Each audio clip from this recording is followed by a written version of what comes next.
Avis vascular centre, మన దేశంలోనే the best varicose vein hospital. ఇదిగో బృహస్పతి, వస్తున్నానమ్మా. ఈ రెండు చీరలు ఏది బాగుందో చెప్పు. ఇది బాగుందమ్మా. ఆగో, వీడిని సలహా అడిగావా నువ్వు? అవును. ఆ చీర బాగుందన్నాడా? మరే చస్తే ఆ చీర కొనకు. ఆ చీర కట్టుకుని నువ్వు పొయ్యి మీద వేడి నీళ్ళు కాస్తుంటే ఆ నీటికుండా గ్యాస్ సిలిండర్ లా పేలిపోయి చీర అడ్డుకుపోగలదు. అమ్మా అమ్మా అమ్మా, వీడి శక్తిని తక్కువగా అంచనా వేయకు గోదావరి. వీడి విషయం ఇంకా భారత ప్రభుత్వానికి తెలియదు కనుక సరిపోయింది. లేకపోతే ప్రభుత్వమే వీడికి జీతమిచ్చి ప్రతిపక్షానికి సలహాదారుడిగా నియమించుండేది. వీడి సలహాలు విని ప్రతిపక్షం సర్వనాశనం అయిపోయిండేది. వద్దు, ఆ చీరొద్దు, ఇది తీసుకో. ఒరే రంగడు, ఏమిట్రా ఓ ఉత్తరం పత్రం లేకుండా ఇలా ఊడిపడ్డావేమిటి? నమస్కారం అన్నయ్య గారు. నమస్కారం అమ్మా. ఏమిటి చీరలు కొంటున్నారా? మరేరా, పెళ్లికి ఇప్పటి నుంచే మెల్లమెల్లగా ఏర్పాటు చేసుకుంటున్నాం. ఏవో కాసిన పెట్టుబడి చీరలు కొందామని. పెళ్ళే ఏమిటి, మీరిద్దరు మళ్ళీ పెళ్లి చేసుకుంటున్నారా? చూడు, నువ్వు అనుకునే పెళ్లి మీ అబ్బాయికి మా అమ్మాయికి గనకైతే ఇప్పుడు ఆ విషయం తెలచడానికే వచ్చాను నేను. తేల్చడం ఏమిట్రా? 6 నెలల దాకా పెళ్లి వాయిదా వేయమన్నావు. కనీసం మీ అబ్బాయి ఫోటో అయినా పంపించరా అంటే అది వీలు పడదన్నావు. ఆ కారణంగా ఇందులో ఏదో తిరకాసుందని అనుమానం వచ్చింది నాకు. అందుకే స్వయంగా వచ్చి వివరాలు తెలుసుకోవాలని ఇటు బయలుదేరాను. నన్ను ఏం చేయమంటావు ఇప్పుడు? అర్జెంట్ గా మీ వాడిని నాకు చూపించు. అది 6 నెలల దాకా కుదరదు. పోనీ వాడి ఫోటో అయినా చూపించు. ప్రస్తుతానికి అది కుదరదు. ఎందుకు కుదరదు? కుదరదంటే కుదరదంటే కారణాలు నీకు అనవసరం. నా అల్లుడి ఫోటో నేను చూసి తీరాలి. ఇది 100 ఏళ్ల పంటకు సంబంధించిన విషయం. జబ్బు విత్తనం నా ఇంటికి చేరడానికి ఒప్పుకోను నేను. జబ్బు విత్తనం ఏమిట్రా నీ పిండాకుడు? ఫోటో చూపించడానికి కూడా దంకుతున్నావంటే ఏమో మీ వాడికి ఏ జబ్బులు ఉన్నాయో, బొల్లే ఉందో కుష్టే ఉందో ఎవరికి తెలుసు. రేయ్ జగంగా, ఎంత మాట అన్నావురా ద్రాపి? ఆ దిక్కుమాలిన జబ్బులు నా కొడుకెళ్ళేవు ఉంటే నీ కూతురుకున్నాయేమో. రే రంకిక, నా కూతురు గురించి ఒక్క మాట అన్నావు, తుపాకీ అద్దెకి తెచ్చి మరి నీ తల పేల్చేస్తా. నీ ఫేస్ నాకు నచ్చలేదు, నీ సంబంధం క్యాన్సిల్. నా ఫేస్ గురించి కామెంట్ చేస్తావురా? దిక్కుమాలిన ఫేసు నువ్వును. రేయ్, నీ ముఖం విమానంలో బఠానీలు అమ్ముకునేవాడి మొహన్ రా. నీ మొహం వరదల్లో మంచి నీళ్ళు అమ్ముకునేవాడి మొహన్ రా. రేయ్, నువ్వు టీవీ రామాయణంలో శత్రుఘ్నుడు లాంటి వాడివిరా. అస్సలు వాల్యూ లేని క్యారెక్టర్. నువ్వు టీవీ భారతంలో దుర్యోధనుడి 93వ తమ్ముడు లాంటి వాడివిరా. జనానికి నీ పేరే తెలియదు. నన్ను అంత మాట అంటావురా? ఒరే బృహస్పతి, అయ్యా చెప్పు, వీణ్ణి ఏం చేయబట్టావో సలహా చెప్పు. ఆ చెంప ఈ చెంప వాయించండి. Very good. మా వాడు ఆ సలహా చెప్పాడు కాబట్టి నిన్ను కొట్టకుండా వదిలిపెడుతున్నా. బడిగిపోయావు పో. రేయ్, మా ఇంటికి రారా. మా హిట్లర్తో నీ పేరే జగన్నాథం అని చెబుతా.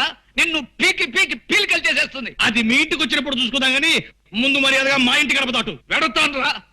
ఇంత మర్యాద జరిగిన తర్వాత కూడా నీ దిక్కుమాల కొంపలో పడుంటే దరిద్రం నాకేం పట్టలేదు. ఫైనల్ గా చెప్తున్నాను విను, ఎట్టి పరిస్థితుల్లోనూ నా కూతుర్ని మాత్రం నీ ఇంట్లో పడేయను. వద్దు బాబు, నా ఇంట్లో మాత్రం పడేయకు. ఓ విమానంలో ఆకాశంలోకి తీసుకెళ్లి కిటికీలోంచి ఒక్క తోపు దోసేయి, ఏదో ఇంట్లో పడిపోతుంది. రేయ్, నా కూతురు గురించి ఎంత చులకనగా మాట్లాడతావురా? చూస్తూ ఉండు, నెల తిరక్క ముందే దానికి రాజా లాంటి సంబంధం తీసుకొచ్చి పెళ్లి జరిపిస్తా. నా కొడుకును కూరాకులో పురుగులో తీసిపడేస్తావురా? నీ కూతురుకి మా వాడి కంటే హీనాతి హీనమైన మొగుడు రావాలని నేను ఈ క్షణం నుంచే ముక్కోటి దేవతలకు మొక్కుకుంటాను. ఓం నమ శివాయ, ఓం నమ శివాయ.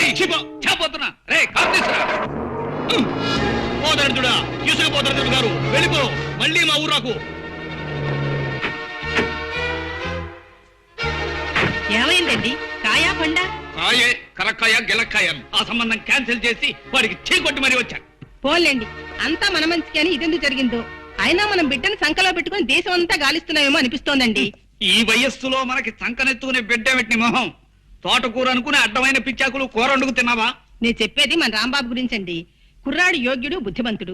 మన శాంతిని రాంబాబుకి ఇచ్చి చేస్తే బాగుంటుందేమో అనిపిస్తుంది. ఏమంటారు? రాంబాబు అల్లుని చేసుకో. పెళ్లి విషయంలో తొందరపడి నిర్ణయాలు తీసుకోవడం మంచిది కాదమ్మా. ఆయన ఎలాంటి మనుషులు తెలుసుకోకుండా అలా మాట్లాడుకో. మంచి మాట అన్నావమ్మా. నా బిడ్డదంతా నా పద్ధతే, నీ టైప్ కాదు. అందుకే దాని ఫేస్ నచ్చుతుంది నాకు. ఏ మనిషినైనా ఏ విషయాన్నైనా కూలంకషంగా రాంబాబుకి 3 పరీక్షలు పెట్టబోతున్నాను. మొదటిది అతని చపలత్వానికి పరీక్ష, రెండోది అతని వ్యసనాలకి పరీక్ష, మూడోది ఈ రెండిటి కంటే ముఖ్యమైన విషమ పరీక్ష.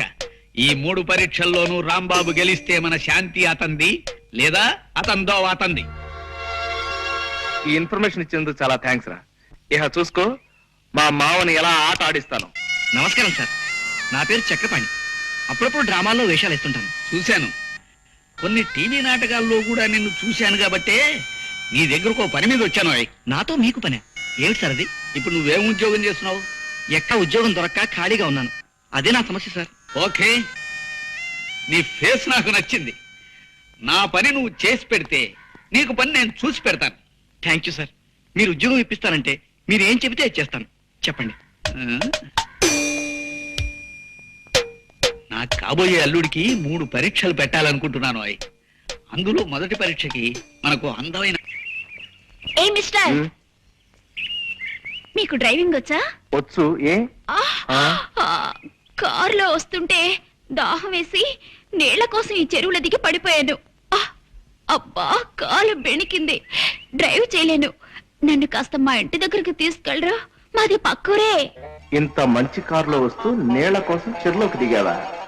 నన్ను టెస్ట్ చేయడానికి మా మామ ప్రయోగించిన కామిని పిశాచారం అని నాకు తెలుసు. నీ విషయం నేను చూసుకుంటాను కదా. సరే పదండి. Thank you.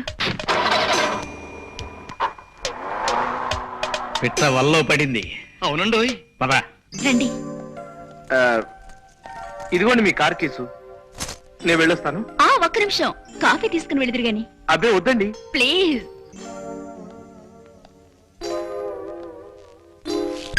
చూడు మిస్, నీ ఆటపాటలకు పడిపోయేంత లూజ్ క్యారెక్టర్ కాదు నేను. ప్రస్తుతం నేను ఉండేది ఎక్కడనుకున్నావు? మచ్చలేని మహామనిషి జగన్నాథం గారింట్లో. అటువంటి మహానుభావుడి ఇంట్లో ఉంటూ ఇటువంటి తుచ్చమైన ప్రలోభాలకు లోనవుతారనుకున్నావా? నెవర్. ఊడవండి శుభ్రంగా.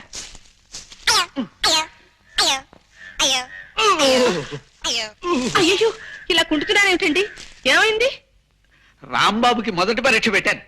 ఇలా కుంటుతూ నడవడం పరీక్ష కాదు, గంతులేయడంలో పరీక్ష. ఇలాంటి తిక్క ప్రశ్న లేకు. నీ ఫేస్ చూడబుద్ది కాదు నాకు. ఓ పిటపిటలాడే పిల్లని రాంబాబు మీదకి ప్రయోగించా. ఎందుకు? ఇద్దరూ కలిసి కూర్చుని క్యారం బోర్డు ఆడుకోవటానికి. ఆహా. చేస్తుడు ఆ పిల్లని ప్రయోగించి అతనేమన్నా ప్రలోభపడతాడేమో అని చూశా. నా మనసులో ఒక శాంతిగా చోటు ఉందని చెప్పి ఆ పిల్లని మెడబెట్టి గెంటేశాడు. అలాగా? అయితే బుద్ధిమంతుడే మన రాంబాబు. అంత మంచి మనిషిని నేనెందుకు సరిగ్గా అర్థం చేసుకోలేకపోతున్నాను. Excuse me. ఏమండోయ్, మిమ్మల్ని. మీతో కాస్త పనుంది, అలా టౌన్కి వెళ్దాం, వస్తారా? ఓకే పదండి. థ్యాంక్స్, రండి.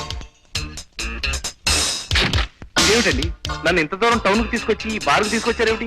అలా 4 గుండ్రాలు వేసుకుని కాస్త కబుర్లు చెప్పుకుందామని. Waiter, 2 scotch. అబ్బే, నేను తాగనండి. పర్లేదు బ్రదర్, నీ తాగుతాను. నాకు జస్ట్ కంపెనీ ఇవ్వండి అంతే.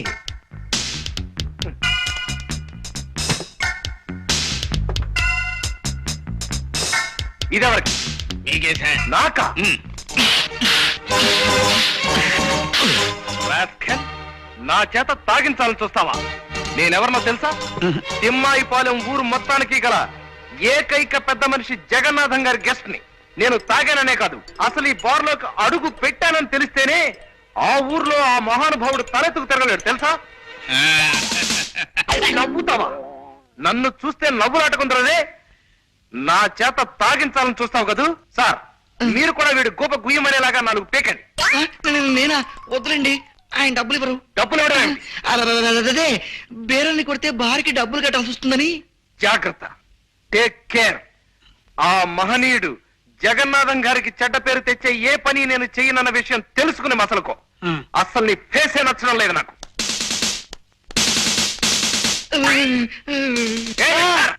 వస్తున్నా.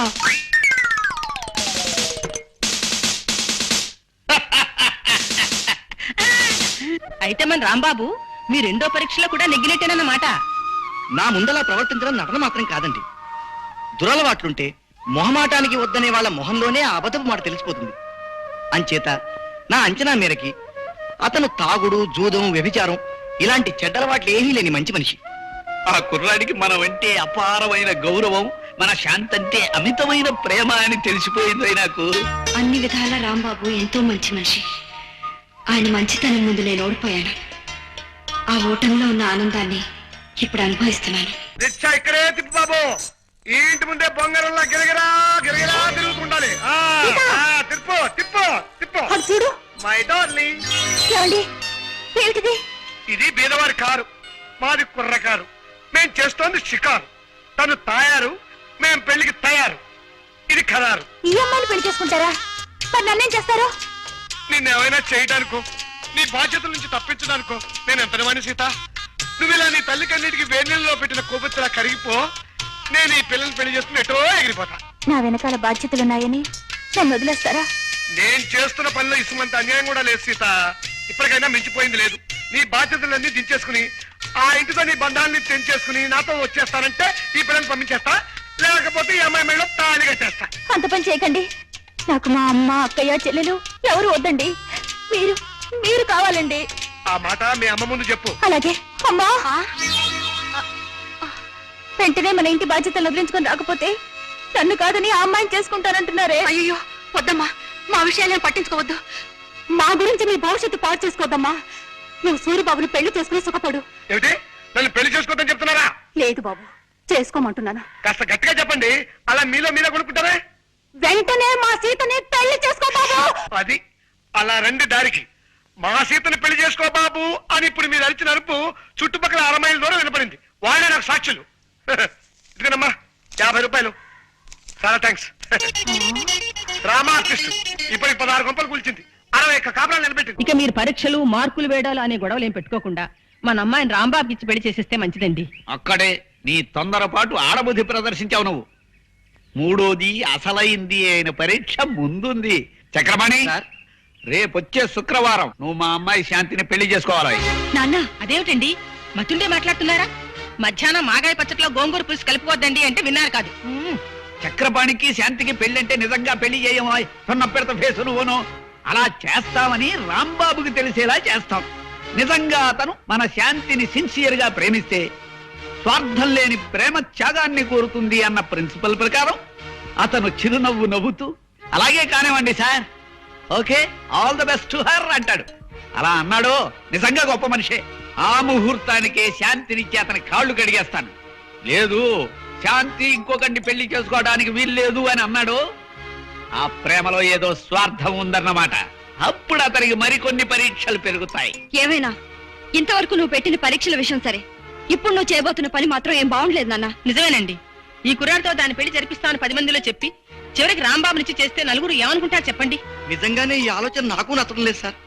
నేను ఇప్పటికే సుమతి అనే అమ్మాయిని ప్రేమించి పెళ్లికి రెడీ అయిపోయి ఉన్నాను. ఇప్పుడు ఈ పెళ్లి విషయం మా సుమతికి తెలిసిందంటే నా తాడు తెగుతుంది. All of you please keep quiet. ఏం చేయాలో ఎలా చేయాలో మిలిటరీలో యుద్ధ వ్యూహాల్ని తయారు చేసిన ఈ జగన్నాథానికి మీరెవ్వరూ చెప్పక్కర్లేదు, చెప్పడానికి వీల్లేదు. చెయ్యవలసింది నేను చేసుకుపోతాను. చూడగలిగితే మీరు చూసుకుపోండి, లేదా కళ్ళు మూసుకుపోండి. That's all. మీకోసం ఎవరో వచ్చారండి అయ్యా. ఏరి ఎరా చక్రి, బాగున్నావా? నాన్న నువ్వా? ఇటు వచ్చావేమిటి? చిన్న పనుండి. మీరు తర్వాత మాట్లాడుకోవచ్చు. నా రూపాయి నాకు ఇప్పించండి బాబు. రూపాయి ఏమిటి? వీరు నాకు బస్ స్టాండ్ లో కలిశారు, మిమ్మల్ని గురించి అడిగారు. మీరు నాకు తెలుసని చెప్పగానే రూపాయి నా దగ్గర అప్పు తీసుకుని కలర్ సోడా తాగారు. ఆ రూపాయి ఇప్పిస్తే ఓరి నీ కొంపలో వజ్రాల పాత్ర దొరక 1 రూపాయికి ఎంత అయిపోతావు. నువ్వెక్కడ కక్కుర్తి మనిషి అయ్యాడు. వెళ్ళలే, ఇందా తీసుకో, వెళ్ళు. బాగా వెళ్ళు, మాకు అవతల పని ఉంది. అదే ఆ పరీక్షే చివరి పరీక్ష. ఇప్పుడు రాంబాబుకి పెట్టబోతున్నాను. మీరు ఆ చాట్ నుంచి చూస్తూ ఉండండి. కానీ ఇలా చేయడం అంత మంచిది కాదేమో అనిపిస్తుంది నాన్న. అవునండి, పెళ్లికి సంబంధించిన విషయం అయ్యే. మరొక్కసారి ఆలోచించండి. బాగా ఆలోచించే ఈ నిర్ణయానికి వచ్చాను నేను. ఇంకా ఎవరేం చెప్పినా విన్ను. అతను వచ్చేస్తున్నాడు, మీరు లోపలికి వెళ్ళండి.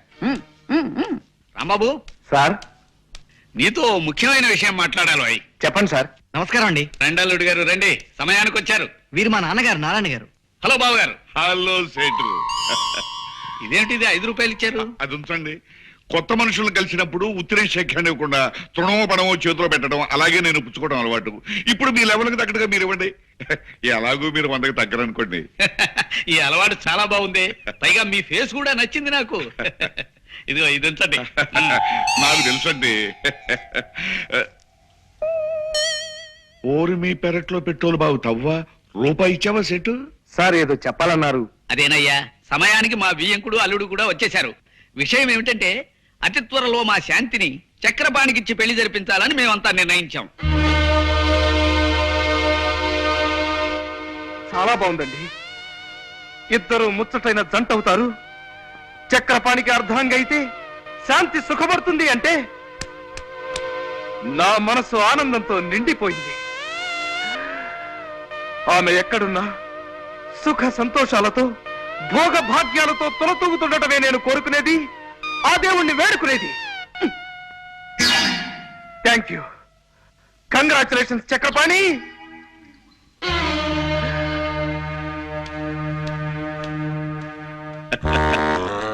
నా మాట నమ్ము నాన్న. ఊరికే ఆ రాంబాబుని పరీక్ష చేయడానికి ఆయన నన్ను అల్లుడుగా చేసుకుంటా అన్నాడే కానీ నిజంగా కాదు. ఆయన ఊరికే అన్నా అదే నిజమై తీరాలరా. ఆయన కూతురు పెళ్లి చేసుకున్నామంటే ఆయన ఆస్తి మొత్తం మనకే వస్తుందిరా. అప్పుడు ఎంచక్క పాత అప్పులన్నీ తీర్చేసి కొత్త అప్పులు చేసుకుంటూ దర్జాగా పెట్టుకొచ్చురా. వాళ్ళ అమ్మాయిని నేను ఎలా చేసుకుంటానన్నా? నేను సుమంత్రి పెళ్లి చేసుకుంటా అని మాట ఇచ్చినట్టు నీతో చెప్పాను కదా. ఓరి నీ తండ్రి ఎక్సైజ్ మినిస్టర్ అయి కోట్లు సంపాదించా ఆ సుమతిని ఎత్తిన పావలా బిడ్డ 10 పైసలు కూడా అమ్ముడుపోతురా. కొన్ని కోట్లకు అధిపతి అయ్యే అవకాశం వచ్చిందిరా. దాన్ని సక్రమంగా వినియోగించుకుని బాగుపడరా తద్దమ్మ. అది కాదు నాన్న. ఇంకేం మాట్లాడద్దు. ఉత్తిరే అన్న చక్రపాణి నా అల్లుడు అన్నమాట జగన్నాథం అన్నే అన్నాడు. ఆ మాట నిజం చేస్తాను. ఆయన ఆస్తి మొత్తం చేజిక్కించుకుంటారు. అప్పు చేసి పప్పు కూడు తినరావో నరుడా, గొప్ప నీతి వాక్యమిది కనరా పామరుడా. ఎవరండి ఇంట్లో? ఎవరు? ఆ రంగనాథం ఉన్నాడమ్మా? బయటికి వెళ్ళారండి, ఇప్పుడే వచ్చేస్తారు. మీరు? నా పేరు నారాయణమ్మ, మీ వాడుని.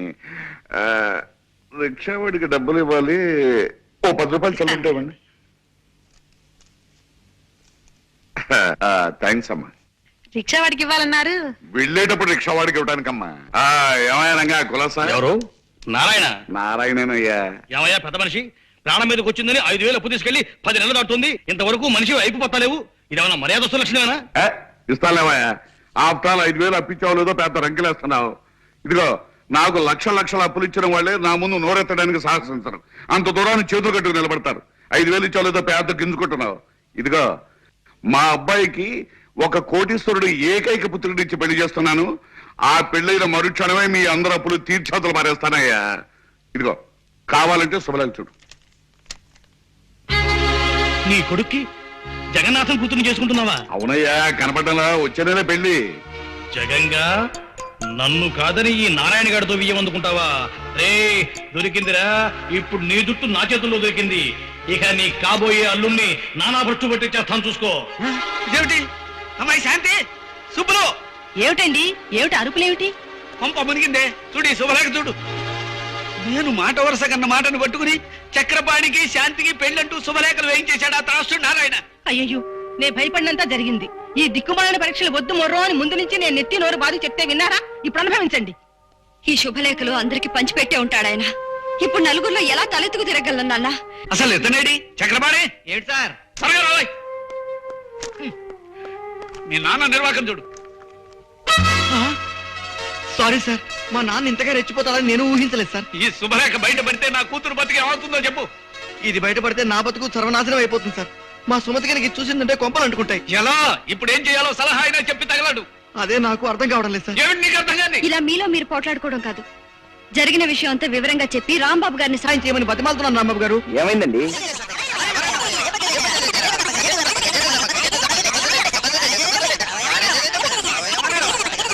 ఐసి ఇంత గ్రంథం నడిపాడన్నమాట మీ నాన్నగారు. ప్రస్తుతం ఆయన ఎక్కడ దొరుకుతాడు? అది చెప్పడం చాలా కష్టం రాంబాబు గారు. అప్పుల కోసం 6 నెలలు ఉత్తర భారతంలోనూ 6 నెలలు దక్షిణ భారతంలోనూ తిరుగుతుంటారు ఆయన. మొన్ననే 500 రూపాయలు ఖర్చు పెట్టి ఢిల్లీకి వెళ్లి 50 రూపాయలు అప్పు సంపాదించుకొచ్చాడు. మరి ఇప్పుడు ఆయన పట్టుకోవడం ఎలా? యాత్రా స్పెషల్ ఎక్కాలా? అదే నాకు అర్థం కావడం లేదండి. పెళ్లికి ఒక రోజు ముందు అప్పుల వాళ్ళందరినీ తన వెంట పెట్టుకొస్తానని మాత్రం నాతో చెప్పి వెళ్ళాడు. పెళ్లికి ఒక్కరోజు ముందు వస్తా అన్నాడా? సరే మావగారు, నీకు నారాయణ పేడ తప్పేలా, నీకు నీ సుమతితో పెళ్ళయ్యేలా నేను చక్కటి ప్లాన్ వేస్తాను. ఇక నుంచి నడుపుతాను చూడండి నాటకాన్ని.